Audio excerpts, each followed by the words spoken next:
फिर से हमारे YouTube चैनल पर आप सभी का स्वागत है। तो आज हम लोग बात करेंगे रेजिस्टेंस मीन्स प्रतिरोध के बारे में। इसके बारे में प्रतिरोध के बारे में, है ना। तो उसको समझने के लिए, प्रतिरोध को समझने के लिए पहले हम लोग यहाँ पर एक डायग्राम बना लेते हैं। तो इस डायग्राम में क्या है, ये एक चालक तार लगा हुआ है। क्या लगा हुआ है? चालक तार। और चालक तार मीन्स मतलब क्या? ऐसा तार जिसमें धारा प्रवाहित हो सकती है या जिसमें धारा प्रवाहित होती है, ये उस प्रकार का तार है, मीन्स ये चालक तार है। तो इस चालक तार को हमने देखिए क्या कर दिया है, एक बैटरी से जोड़ दिया है। क्या कर दिया गया है? इस चालक तार को एक बैटरी से जोड़ दिया गया है ना। अब किसी चालक तार को जब आप बैटरी से जोड़ते हैं तो क्या होता है, हमने आपको पिछले वीडियो में बताया था ना। क्या होता है? क्या होता है? हाँ, जब हम लोग किसी चालक तार को बैटरी से जोड़ते हैं यानी किसी बाह्य स्रोत से जोड़ते हैं तो क्या होती है? धारा प्रवाहित होती है। क्या होती है? धारा प्रवाहित होने लगती है ना। धारा प्रवाहित होगी। क्यों धारा प्रवाहित होगी? जब हम लोग चालक तार को बैटरी से जोड़ेंगे यानी किसी बाह्य स्रोत से जोड़ेंगे तो बैटरी क्या करेगा? बैटरी ई करेगा, इलेक्ट्रॉनों से कहेगा कि बेटा अब तुम लोग बस एक डायरेक्शन में गति करो, जिधर हम कहते हैं तुम उधर गति करो, है ना।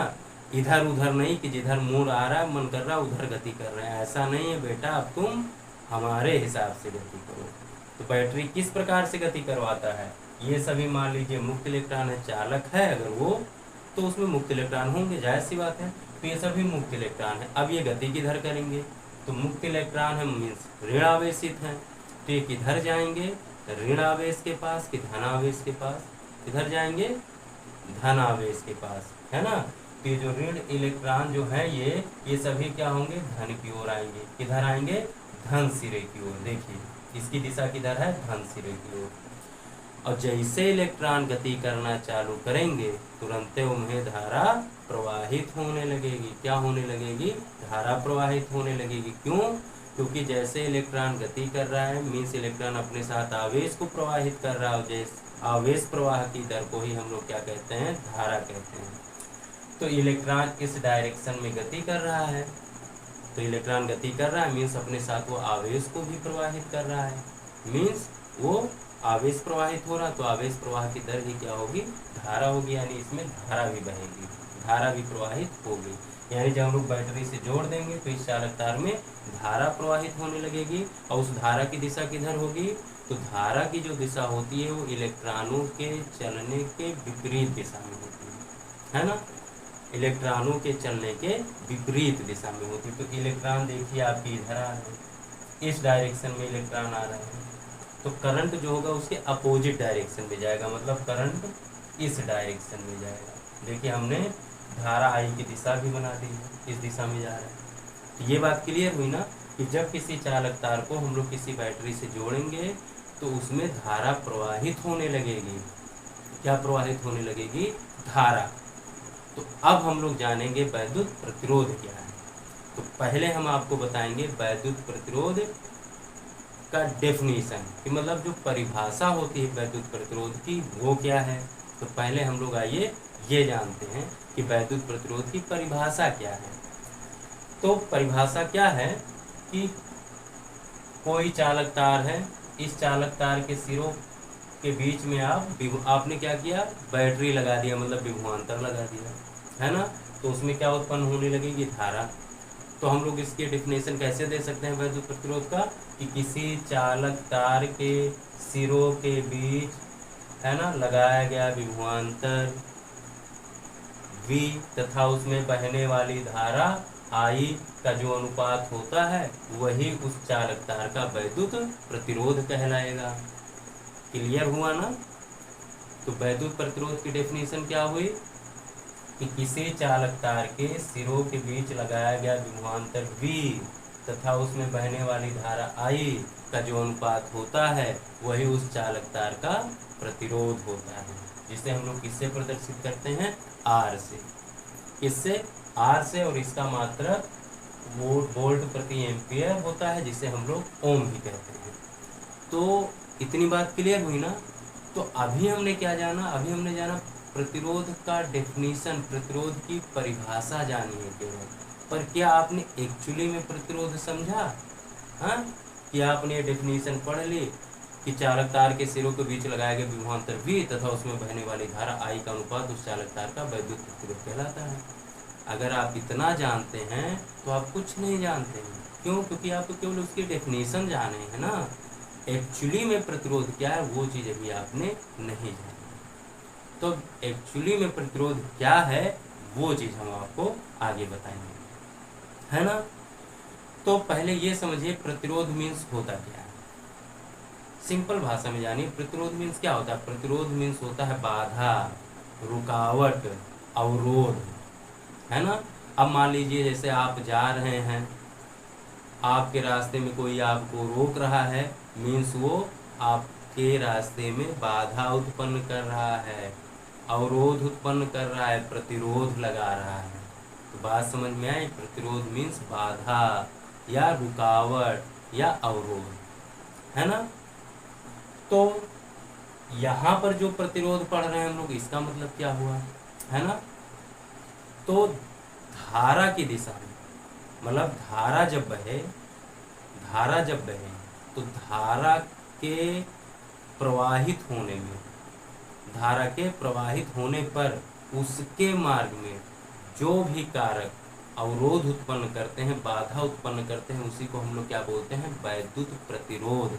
क्या कहते हैं? वैद्युत प्रतिरोध। तो वैद्युत प्रतिरोध क्या होता है? धारा के मार्ग में, या आप ऐसे कह सकते हैं कि मुक्त इलेक्ट्रॉनों के मार्ग में, क्योंकि धारा किससे बह रही? मुक्त इलेक्ट्रॉन से ही। तो धारा तभी उत्पन्न होगी जब मुक्त इलेक्ट्रॉन गति करेगा। तो हम लोग ऐसे भी समझ सकते हैं कि मुक्त इलेक्ट्रॉनों के मार्ग में जो भी कारक हैं, जो भी चीज़ें हैं, धारा के मार्ग में जो कोई भी अवरोध लगाता है, बाधा उत्पन्न करता है, वही कहलाता है वैद्युत प्रतिरोध। तो ये बात क्लियर हुई ना कि वैद्युत प्रतिरोध एक्चुअली में क्या है। तो क्या है वैद्युत प्रतिरोध? धारा के मार्ग में, या आप कहिए मुक्त इलेक्ट्रॉनों के मार्ग में अवरोध उत्पन्न करने वाले जो कोई भी कारक हैं, वही कहलाते हैं वैद्युत प्रतिरोध। क्या कहलाते हैं? वैद्युत प्रतिरोध। तो ये बात क्लियर हुई ना कि वैद्युत प्रतिरोध एक्चुअली में है क्या।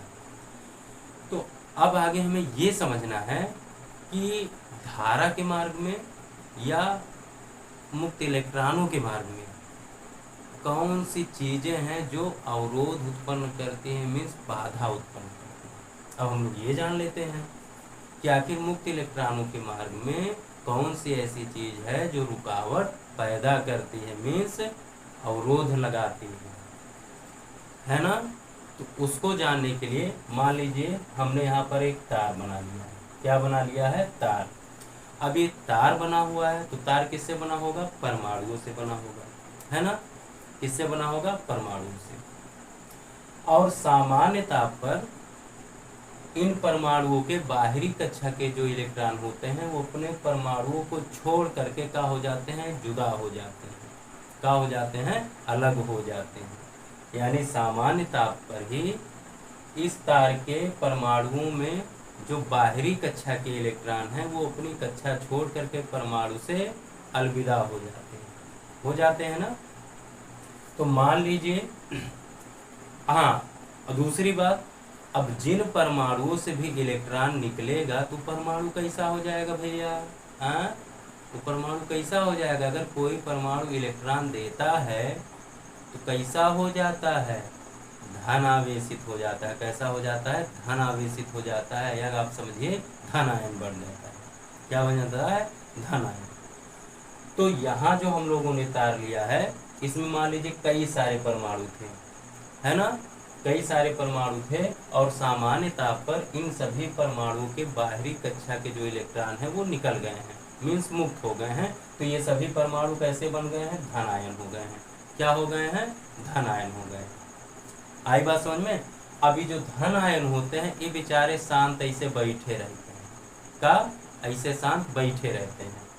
लेकिन इलेक्ट्रॉन का है वो तो खुराफाती है, वो तो बैठेगा नहीं, वो क्या करेगा? घूमेगा।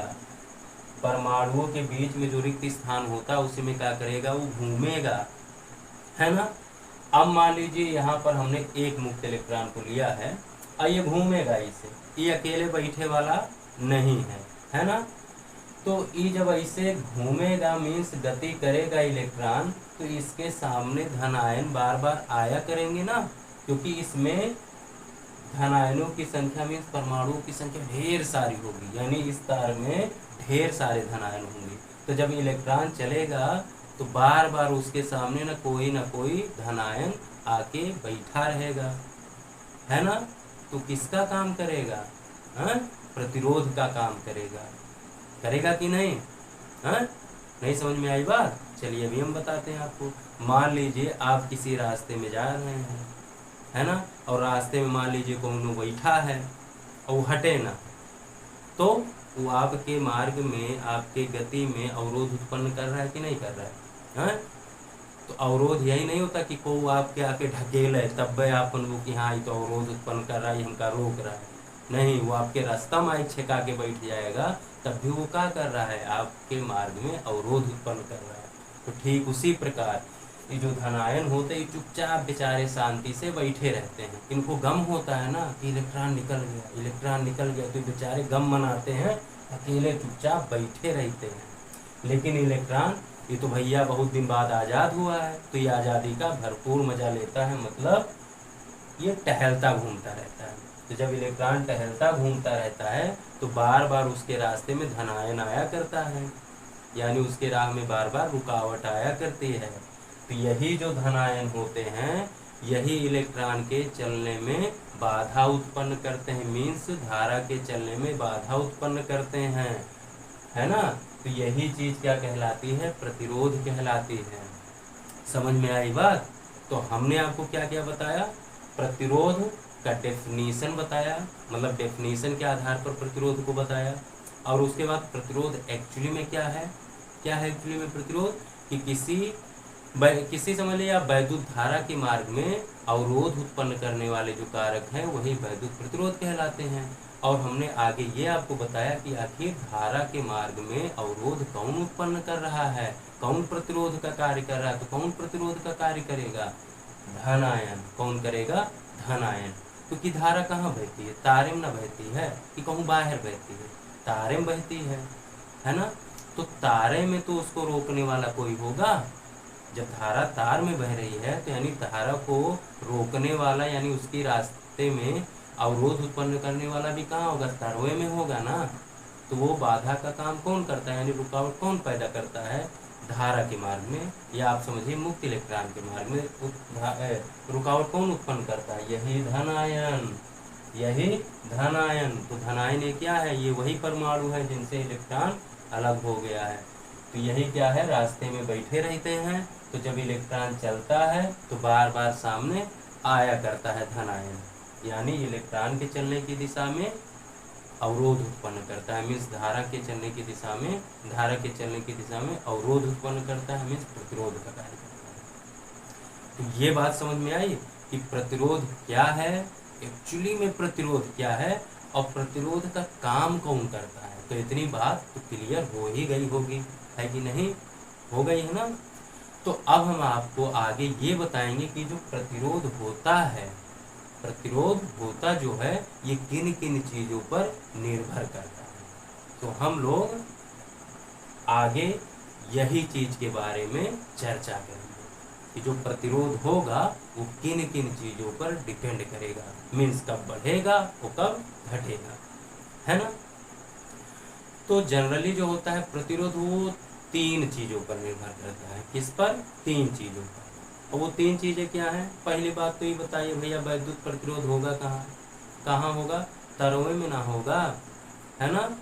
तरवे में ना होगा कि औरों कहूँ वैद्युत प्रतिरोध लगेगा, नहीं ना, तरवे में लगेगा ना।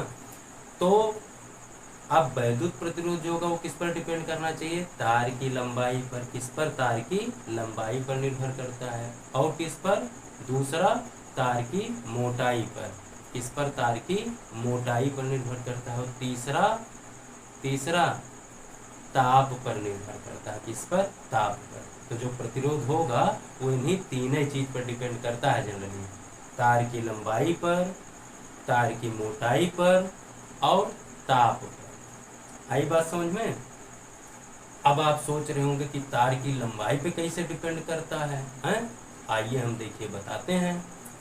अभी मान लीजिए आपका तार जो है वो इतने बड़ा है, आपका तार इतने बड़ा है, और यहाँ से मान लीजिए तार इतने बड़ा है आपका, इन्हें बेचारे धन आयन क्या है, चुपचाप बैठे हैं, और इलेक्ट्रॉन बाबू जो हैं ये टहल घूम रहे हैं, कहे कि आजाद हुए हैं ना अभी, तो ये टहल घूम रहे हैं। तो ये टहल घूम रहे, मान लो ये इनको यहाँ से यहाँ तक आना है, इनको यहाँ से यहाँ तक आना है, तो बताइए इनके मार्ग में खाली इतने ही दूर तक में तो धन आयन जो हैं वो बाधा उत्पन्न करेंगे। एकरे आगे का है, इलेक्ट्रॉन फ्री है जाने के लिए, है कि नहीं? फ्री है ना, है? अब मान लीजिए यह तार की लंबाई आप थोड़ा और बढ़ा दीजिए, तार की लंबाई क्या कर दिया आप थोड़ा सा बढ़ा दिए, तो इसमें भी क्या होंगे आपके धन आयन होंगे, क्या होंगे? धन आयन होंगे। तो जब तार की लंबाई आपकी यही इतनी थी तो इलेक्ट्रॉन को धन आयनों से केवल इतना ही दूरी पार करके आना पड़ता था, है ना?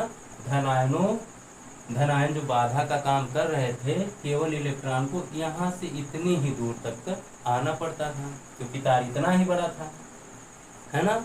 और जब तार आपने थोड़ा और बढ़ा दिया तो आगे भी तो धन आयन होंगे, मीन्स अवरोध होंगे, तो अब इलेक्ट्रॉन को यहाँ से यहाँ तक आने में और काफी सारे धन आयन मिलेंगे, यानी और काफी सारा रुकावट होगा, होगा कि नहीं होगा? यानी प्रतिरोध क्या होगा? और बढ़ जाएगा, बढ़ जाएगा कि नहीं बढ़ जाएगा? अब मान लेते हैं तार और बड़ा ले लेते हैं, तो तार और बड़ा लेंगे तो धन आयन भी क्या होंगे? और ज्यादा हो जाएंगे, धन आयन भी क्या होंगे? और ज्यादा हो जाएंगे कि नहीं? तो अब इलेक्ट्रॉन को यहाँ से यहाँ तक आने में और धन आयनों से पीछा छुड़ाते हुए आना पड़ेगा, यानी धन आयन बढ़ रहे हैं ना, जैसे जैसे आप तार लंबा करते जा रहे हैं धन आयन बढ़ते जा रहे हैं, और वही धन आयन तो इलेक्ट्रॉनों के चलने में या इलेक्ट्रॉनों की गति में बाधा उत्पन्न करते हैं, मीन्स प्रतिरोध का काम करते हैं। तो तरवा बढ़ावत जाबो तो परमाणु की संख्या भी बढ़ती जाएगी, और परमाणु की संख्या बढ़ती जा रही है तो मुक्त इलेक्ट्रॉनों की संख्या बढ़ती जाएगी, मीन्स धन आयनों की संख्या बढ़ती जाएगी, मीन्स प्रतिरोध बढ़ता जाएगा, प्रतिरोध बढ़ता जाएगा। तो तार की लंबाई आप बढ़ाते जाए, प्रतिरोध का होता जाएगा, बढ़ता जाएगा, यानी इलेक्ट्रॉनों के गति में जो बाधा उत्पन्न करने वाले कारक हैं वो क्या होंगे? बढ़ते चले जाएंगे। तो ये बात क्लियर हुई ना कि जो प्रतिरोध होगा आपका वो अनुक्रमानुपाती होगा किसके? लंबाई के, तार की लंबाई के, है ना?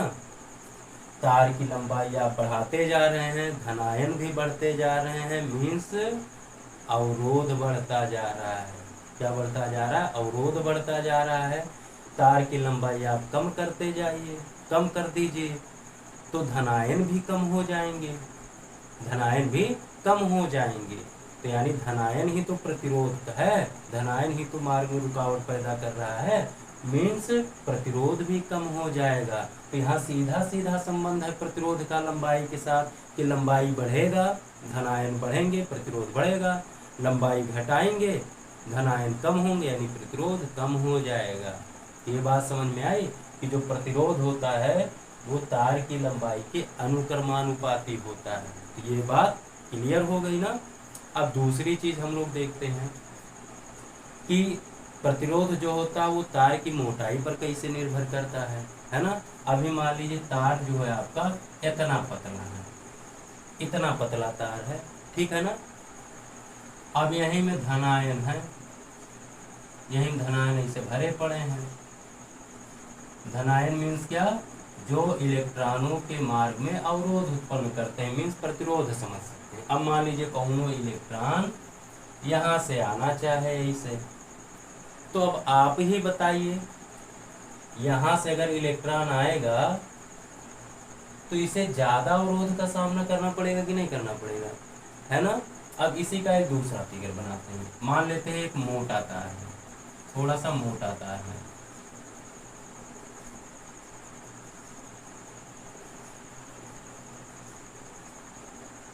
इसमें भी मान लीजिए इलेक्ट्रॉन आना चाहे, तो बताइए इलेक्ट्रॉन आसानी से किस तार में चल पाएगा, इसमें या इसमें?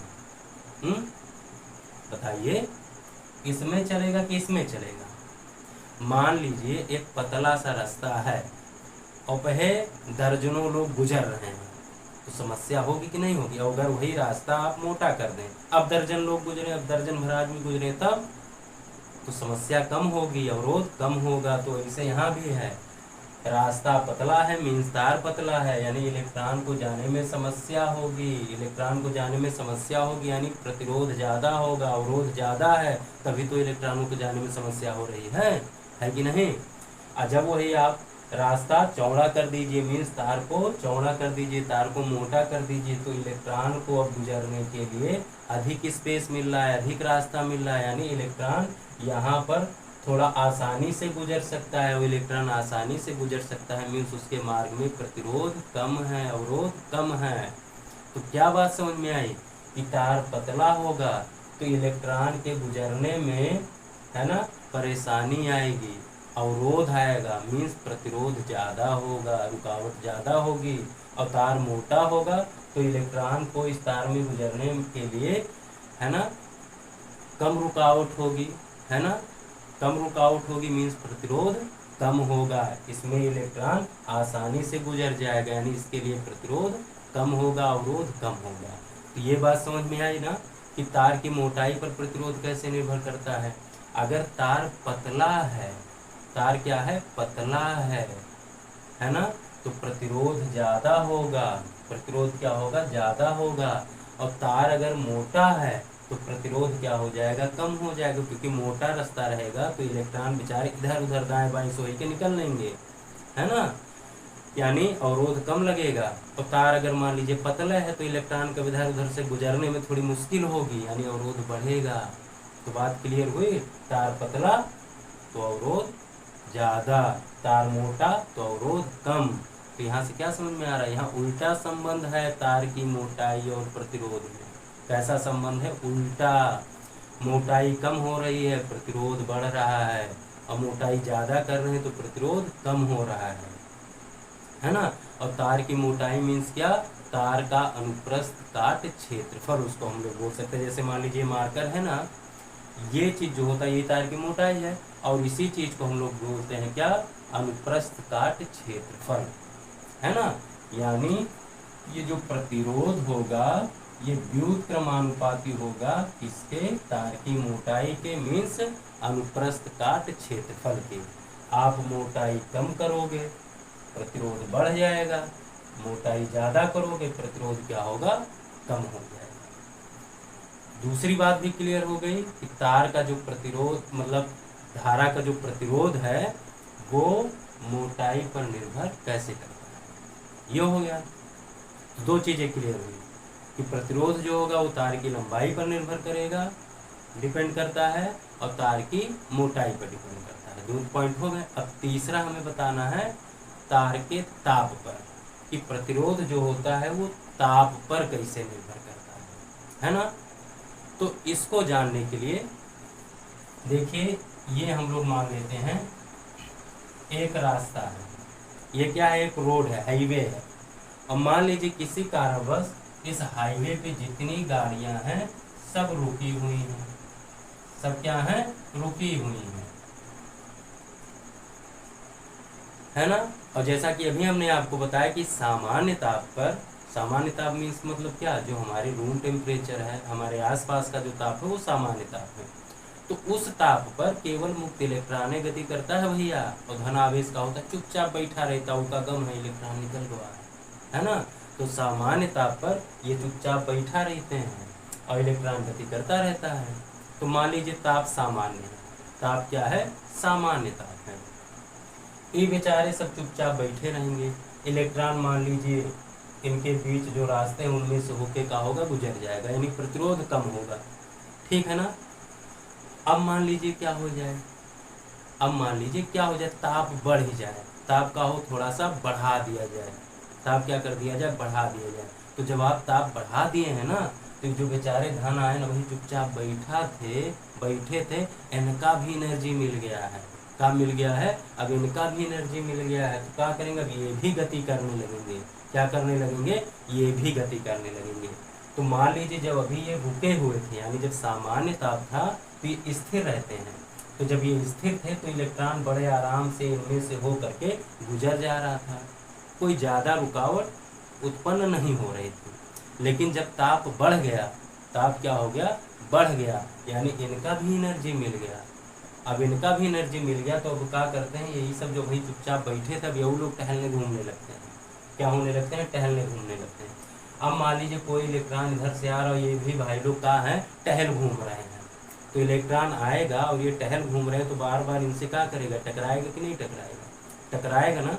जब ये सभी धन आयन गति करने लगेंगे तो ये क्या होंगे, इलेक्ट्रॉन, अब इलेक्ट्रॉन को आने में और मुश्किल बढ़ जाएगी। क्योंकि जैसे मान लो अभी यहाँ रास्ता खाली, यहाँ से आने की कोशिश करें, अब धनायन मान लीजिए यहाँ सामने नहीं है लेकिन गति कर रहे हैं बार बार। अब मान लीजिए गति करते हुए कोई धनायन इसके सामने आ जाए तो टकरा गया, है ना। फिर मान लो ये बच के हाथ से निकले चाहे, फिर कौन धनायन आवे टकराई जाए, ठीक बा ना। तो यहाँ क्या होगा, प्रतिरोध बढ़ जाएगा, प्रतिरोध का होगा बढ़ जाएगा। ये बात समझ में आई, समझ में आई। अगर नहीं समझ में आए तो हम आपको एक व्यवहारिक एग्जाम्पल बताते हैं, ठीक है ना। मान लीजिए हाईवे है, क्या है, हाईवे है, और उस हाईवे पे मान लीजिए 10-15 गाड़ियां हैं जो रुकी हुई हैं। 10-15 गाड़ियां क्या हैं, रुकी हुई हैं, ठीक है। अब आपको सड़क पार करना है, तो आप कैसे पार करोगे, होते मतलब वो जो वाहन होंगे उन्हीं वाहनों के बीच जो मार्ग होंगे खाली स्थानों का, उसी से बचते बचाते आप सड़क के उस पार पहुँच जाएंगे, आराम से पहुँच जाएंगे। तो आपके मार्ग में अवरोध ज़्यादा हुआ, ज़्यादा अवरोध नहीं हुआ, आप तो बचते बचाते निकल गए। अब मान लीजिए उन वाहन को चालू कर दिया जाए, मतलब अब वो वाहन जो है 10-15 वाहन अब वो गति करने लगे, क्या करने लगे, रोड हाईवे पर गति करने लगे। अब आपसे बोला जाए कि भैया अब आप सड़क पार करके वह पार जाओ, तब अब आप मान लो देखो वही गाड़ी ना है, आप कदम बढ़ाओ तो ऐसे धड़ाक से आओ, आपके कोनो ठोके, आप गिरो, फिर खड़ा हो, फिर देखो क्यों ना आओ तो ऐसे फिर आगे आप कदम बढ़ाओ, फिर आगे कोनो दूसरा ठोके, है ना। तो यहाँ क्या हो रहा है, अब आपको सड़क के इस पार से उस पार तक पहुँचने में बहुत समस्या होगी, मतलब बहुत बाधाएं आएंगी, मतलब आपके मार्ग का प्रतिरोध बढ़ जाएगा। तो सेम वैसा ही इनके साथ है कि जब ताप सामान्य था तो ये सभी स्थिर थे, इलेक्ट्रॉन भाई आराम से गुजर जा रहे थे, मतलब अवरोध कम लग रहा था।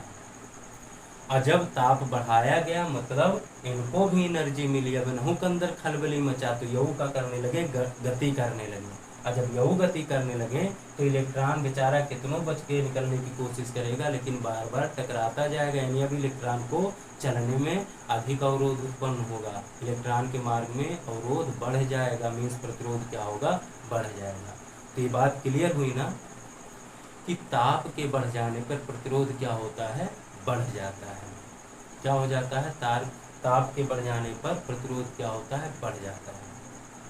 तो आपने इस वीडियो में क्या क्या सीखा, आपने प्रतिरोध को जाना परिभाषा के आधार पर, है ना। फिर उसके बाद प्रतिरोध क्या है वो चीज़ हमने आपको बताया, और प्रतिरोध का कार्य कौन करता है, मतलब प्रतिरोध का कारक क्या है, मतलब प्रतिरोध किस वजह से उत्पन्न होता है ना। प्रतिरोध की मुख्य वजह क्या है वो चीज़ हमने बताया कि प्रतिरोध की मुख्य वजह मतलब अवरोध उत्पन्न करने की जो मुख्य वजह है वो क्या है, धनायन है। धनायन है मतलब वह परमाणु जिनसे इलेक्ट्रॉन मुक्त हुए हैं, ये हो गया ना। और ये प्रतिरोध जो होता है ये किन चीज़ों पर निर्भर करता है, तार की लंबाई पर, तार की मोटाई पर और ताप पर। तो इतनी सारी चीज़ें हमने आपको इस वीडियो में बताई। तो ये बताइए, अगर आपको कुछ अच्छी चीज़ सीखने को मिली हो, है ना, तो आप इस वीडियो को लाइक करिएगा, सब्सक्राइब करिएगा और साथ ही साथ शेयर करिएगा, और सबसे इम्पोर्टेंट क्या, कमेंट करना मत भूलिएगा, है ना। आप हमें कमेंट करके अपना सुझाव देंगे, है ना, तो हम आपके सुझाव पर अमल करेंगे, है ना। आपका सुझाव हमारे लिए बहुत ही इम्पोर्टेंट है। तो तब तक